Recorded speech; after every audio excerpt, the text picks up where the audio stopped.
اے نبی صلی اللہ علیہ وآلہ وسلم، اپنے پروردگار کا نام لے کر پڑھو جس نے تمام کائنات کو پیدا کیا، جس نے انسان کو خون کی پھٹکی سے بنایا۔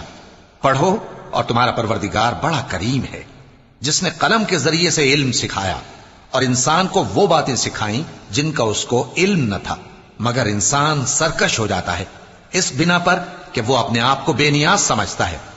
کچھ شک نہیں کہ سب کو تمہارے پروردگار ہی کی طرف لوٹ کر جانا ہے۔ کیا تم نے اس شخص کو دیکھا جو منع کرتا ہے، یعنی ایک بندے کو جب وہ نماز پڑھنے لگتا ہے؟ بھلا دیکھو تو اگر یہ راہ راست پر ہو یا پرہیزگاری کا حکم کرے تو منع کرنا کیسا؟ تو اس کا انجام کیا ہوگا؟ ذرا دیکھو تو، اگر اس نے دین حق کو جھٹلایا اور اس سے منہ موڑا، کیا اس کو معلوم نہیں کہ اللہ دیکھ رہا ہے؟ دیکھو، اگر وہ باز نہ آئے گا تو ہم اس کی پیشانی کے بال پکڑ کر گھسیٹیں گے، یعنی اس جھوٹے خطا کار کی پیشانی